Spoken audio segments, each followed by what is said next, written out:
जिसके बाद हमें वो पोर्टल के अंदर वाला बीइंग को दिखाया जाता है और वो और कोई नहीं होता है, वो वही बीइंग होता है जो अभी थोड़ी देर पहले जेनो से बात करके गया था। और फिर जेनो ग्रैंड प्रीस्ट से बोलता है कि ग्रैंड प्रीस्ट वैसे तुम इतने शॉक क्यों हो गए, ये तो वही बीइंग है जो कि अभी हमें उन चीजों के बारे में बता के गया था। फिर ग्रैंड प्रीस्ट कहता है कि नहीं ग्रैंड जेनो, मैं ऐसे ही डर गया, पहले मेरे को ये काला कलर का दिखा ना इसलिए। और फिर वो बीइंग जेनो के पास आता है और वो बीइंग जेनो से कहता है कि तुमने वो लोगों को ढूंढ लिया जिनको वो चीजें मिली हैं। फिर जेनो कहता है हाँ वो दोनों लोग यहीं तो खड़े हैं, अपने पीछे देखो। और फिर वो बीइंग पीछे देखता है तो उसे गोकू और वेजिटा वहाँ दिखते हैं। और फिर वो बीइंग जेनो से कहता है अच्छा तो इन दोनों ने वो चीजें पहनी है। फिर जेनो कहता है कि हाँ इन्हीं दोनों ने वो चीजें पहन रखी है। और फिर ग्रैंड प्रीस्ट कहता है कि वैसे तुम इसलिए यहाँ पर आए हो या तुम कुछ नई इन्फॉर्मेशन लेके आए हो। फिर वो बीइंग बताता है कि मैंने नई इन्फॉर्मेशन जमा कर ली है और मैं वही चीज तुम्हें बताने के लिए आया हूँ और मेरे पास ये 2 चीज और मैं 2 गोली भी लेके आया हूँ। और फिर 2 गोली सुन के जेनो कहता है कि आखिर तुम्हारा 2 गोली से मतलब क्या है। और फिर वो बीइंग कहता है मैं जो ये 2 गोली लेके आया हूँ ये बहुत ज्यादा काम की है। अगर ये जो दोनों बंदे हैं इनके ग्लव्स अगर कंट्रोल करने लग गए तो हमें ये गोली इन्हें खिलानी पड़ेगी, जिनसे ये इविल साइड ना जाके गुड साइड में रहेंगे, यानी कि ये इविल नहीं बनेंगे। फिर ग्रैंड प्रीस्ट कहता है कि अच्छा तो मतलब ये गोली जो है ये बिल्कुल दवाई की तरह काम करेंगे। और फिर वो बीइंग कहता है हाँ जो भी है। जिसके बाद जेनो कहता है कि तो तुम वो इन्फॉर्मेशन क्या लाए हो, हमें वो तो बताओ। और फिर वो बीइंग बताता है कि जो चीज गोकू और वेजिटा ने पहनी है वो चीज इविल लोगों ने ही बनाई है। और फिर वो बीइंग बताता है कि जो चीज इन दोनों ने पहन रखी है वो चीज इविल लोगों ने ही बनाई है और उनने वो तुम्हारे मल्टीवर्स में इन दोनों को दे दी। और फिर जेनो कहता है ये चीज तो हमें पता है। और फिर वो बीइंग बताता है कि तुम्हें बस इतना ही पता है, लेकिन आगे का भी तो सुनो। अभी तक हम ये सोच रहे थे कि ये जो चीजें हैं ये वो इविल बीइंग्स भी हो सकते हैं, लेकिन इन दोनों ने जो चीज पहनी है वो इविल लोग नहीं है, वो बस पहनने की चीज है जिससे बहुत ज्यादा पावर बूस्ट मिलता है। और फिर जेनो कहता है कि तो उसका मतलब ये हुआ कि अभी तक हम सेफ हैं, क्योंकि अगर गोकू और वेजिटा ने इविल लोगों को ही पहना होता तो अब तक तो पता नहीं क्या हो चुका होता। और फिर ग्रैंड प्रीस्ट पूछता है कि तो आखिर हमें गोकू और वेजिटा को वो गोली खिला देनी चाहिए ना। फिर वो बीइंग कहता है कि तुम्हें उन दोनों को अभी वो गोली नहीं खिलानी है, अगर तुमने ऐसा किया तो उस गोली का असर कुछ नहीं होगा। फिर जेनो पूछता है लेकिन ऐसा क्यों। और फिर वो बीइंग कहता है ये गोली बस उसी टाइम वर्क करती है जब ये दोनों थोड़े बहुत इविल बन चुके हो या फिर ये इविल वाली हरकतें कर रहे हो। जब इन दोनों ने ऐसी हरकत करना शुरू कर दी तब हमें इन दोनों को वो गोली खिलानी पड़ेगी। फिर जेनो कहता है अच्छा तो मतलब हमें इनका इविल बनने की देरी है। फिर वो बीइंग कहता है हाँ। फिर ग्रैंड प्रीस्ट कहता है कि लेकिन ये दोनों तो अभी भी नॉर्मल ही हैं, इनको लगभग बहुत टाइम हो चुका है हमारे आगे रहते, लेकिन इन्हें अभी तक कुछ भी इविल वाली हरकतें नहीं करी हैं। और फिर वो बीइंग बताता है कि शायद ये जो ग्लव्स हैं ये इविल लोगों ने टाइम सेट करके भेजे हों। जब इन ग्लव्स का टाइम पूरा हो जाएगा तब शायद इनके अंदर से बहुत ज्यादा इविल एनर्जी निकलेगी जो कि गोकू और वेजिटा को, जो कि इन दोनों को इविल बना देगी।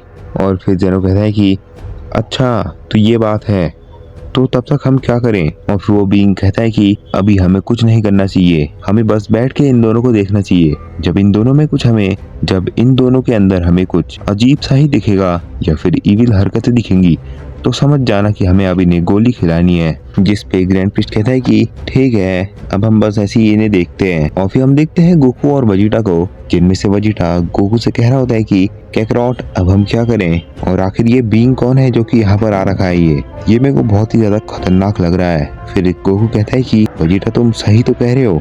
वेजिटा मेरे को भी यही लग रहा है कि ये जो बीइंग है ये बहुत ज्यादा शक्तिशाली है, मुझे तो इससे लड़ने की एक्साइटमेंट हो रही है। वेजिटा क्या तुम्हें नहीं हो रही है। फिर वेजिटा कहता है कि कैकरॉट मेरे को तो लगता है कि ये जेनो से भी ज्यादा शक्तिशाली है। फिर गोकू कहता है वेजिटा मेरे को भी ऐसा ही लगता है। हाँ वेजिटा तुम सही कह रहे हो, मेरे को भी ऐसा ही लगता है। और फिर हम देखते हैं गोकू एकदम से वेजिटा के ऊपर पंच मार देता है और इस चीज को देखकर ग्रैंड प्रीस्ट जेनो और वो बीइंग और वेजिटा ये चारों ही शॉक हो जाते हैं और गोकू खुद भी शॉक हो रखा होता है। और फिर वेजिटा कहता है कि कैकरॉट तुम मेरे ऊपर पंच क्यों मार रहे हो। और फिर गोकू बताता है कि ये पंच उसने नहीं मारा करके, लेकिन वेजिटा नहीं मानता है और वो कहता है कि कैकरॉट अगर तुमने ये पंच नहीं मारा तो और किसने मारा। ये यहाँ पर सबने देखा है कि तुमने ही मेरे को पंच मारने की कोशिश करी, लेकिन वो तो अच्छा है कि मेरे बाहर अपने आप शील्ड आ गई, लेकिन अगर ऐसा नहीं होता तो मैं तो छटक ही जाता। और फिर वो बीइंग कहता है कि जेनो तुमने वो चीज देखी, मेरे को तो लग रहा है कि वो ग्लव्स, मेरे को तो लग रहा है कि हल्के हल्के वो चीजें इनके ऊपर असर करना शुरू कर रही है। ग्रैंड प्रीस्ट कहता है कि तो शायद अब हमें इन दोनों को वो गोली खिला देनी चाहिए। और फिर वो बीइंग कहता है अभी तो बस उनने शुरू ही किया है, अभी हमें थोड़ी देर और रुकना पड़ेगा। जब तक ये थोड़े बहुत इविल नहीं बन जाते तब तक हम इन्हें खिला नहीं सकते हैं। फिर जेनो कहता है कि समझे ग्रैंड प्रीस्ट, बस हमें थोड़ी देर और रुकना है, फिर हम इन्हें वो गोली खिला देंगे जिससे हमारे पास दो ऐसे स्ट्रॉन्गेस्ट वॉरियर आ जाएंगे जो कि हमारी मदद करेंगे। और फिर से हम देखते हैं गोकू को, जो कि बिना रुके ही वेजिटा पे हमला करते जा रहा होता है। और इस चीज को देखकर वेजिटा भी शॉक होता है क्योंकि गोकू उसके ऊपर हमले करते ही जा रहा होता है। और गोकू उससे कह रहा होता है कि वेजिटा ये मैं नहीं कर रहा हूँ, ये मेरे हाथ और पैर अपने आप ही चल रहे हैं, ऐसा लग रहा है कि इन्हें किसी ने कंट्रोल कर लिया है। और फिर वेजिटा कहता है कि कैकरॉट बहुत बढ़िया मजाक कर लेते हो तुम मेरे साथ, कैकरॉट तुम बहुत बढ़िया मजाक कर लेते हो, लेकिन अब मैं भी नहीं रुकूंगा, मैं भी तुम्हें ही मारूंगा। आखिर तुम मेरे पे अटैक कैसे कर रहे हो। और हम देखते हैं गोकू और वेजिटा दोनों ही लड़ने लगते हैं, लेकिन उन दोनों के पंचेस आपस में मिल ही नहीं रहे होते हैं क्योंकि उनके बाहर से अपने आप ही शील्ड आ जा रही होती है, जिससे उन दोनों के पंचेस किसी को भी नहीं लग रहे होते हैं। लेकिन फिर हम देखते हैं वेजिटा को, जिसकी अटैक की स्पीड बहुत ज्यादा तेज हो जाती है। और वेजिटा शॉक हो जाता है और वो अपने मन में सोचता है कि ये आखिर क्या हो रहा है, मैं तो अपने हाथ को चला भी नहीं रहा हूँ, लेकिन फिर भी मेरे हाथ अपने आप ही कैकरॉट को मारने के लिए क्यों बढ़ रहे हैं, ऐसा लग रहा होता है। और वेजिटा गोकू से कहता है कि कैकरॉट पता नहीं मेरे हाथ अपने आप ही चल रहे हैं।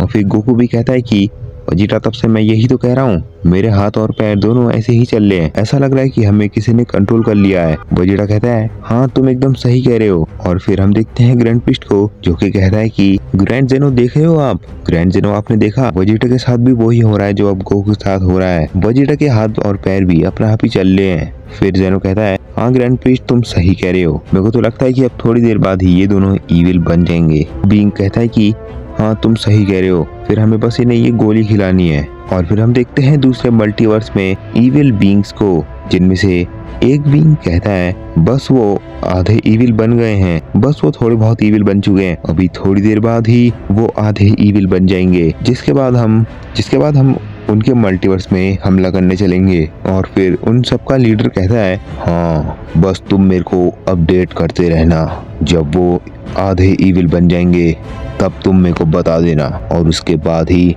हम उनके ऊपर अटैक करने चलेंगे और वो पूरे मल्टीवर्स को अपने कब्जे में कर लेंगे। और ऐसे ही हम सारे मल्टीवर्स के साथ भी करेंगे। और हम देखते हैं फिर से गोकू और वेजिटा को, जो कि अब इविल वाली हरकतें भी कर रहे होते हैं और वो थोड़े बहुत इविल भी बन चुके होते हैं, लेकिन फिर भी उन दोनों की फाइट खत्म ही नहीं हो रही होती है। लेकिन फिर हम एकदम से देखते हैं उन दोनों के पंचेस आपस में क्लैश कर जाते हैं। और इस चीज को देखकर जेनो, ग्रैंड प्रीस्ट और वो बीइंग तीनों शॉक हो जाते हैं। और वो बीइंग जेनो और ग्रैंड प्रीस्ट के ऊपर और अपने ऊपर शील्ड बना लेता है, जिस वजह से वो गोकू और वेजिटा के पंचेस के क्लैश की वजह से बच जाते हैं। और फिर गोकू और वेजिटा जमीन में गिर जाते हैं, लेकिन उसी की थोड़ी देर बाद जेनो पैलेस बीच से टूट जाता है। और इस चीज को देखकर वो बीइंग अपनी शील्ड हटाता है और कहता है कि देखो अब वो दोनों इविल बन चुके हैं, हमें जल्दी से उन्हें अब गोली खिला देनी चाहिए। और ग्रैंड प्रीस्ट इस चीज को देखकर शॉक होता है कि आखिर जेनो पैलेस बीच से टूट कैसे गया। और फिर जेनो ग्रैंड प्रीस्ट से कहता है ग्रैंड प्रीस्ट तुम इस जेनो पैलेस को ठीक करो,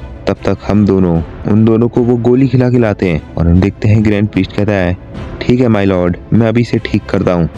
और ग्रैंड प्रीस्ट जेनो पैलेस को बीच से जोड़ने लगता है। और हम देखते हैं वो बीइंग और जेनो को, और वो बीइंग ने गोकू और वेजिटा को वो गोली खिला दी होती है, जिसके थोड़ी देर बाद ही गोकू और वेजिटा बिल्कुल नॉर्मल हो जाते हैं और जेनो पैलेस भी ठीक हो जाता है। लेकिन उसी वक्त पे आसमान में 2-4 पोर्टल खुलते हैं और उसके अंदर से आवाज आती है अब ये वाला मल्टीवर्स मेरा हुआ।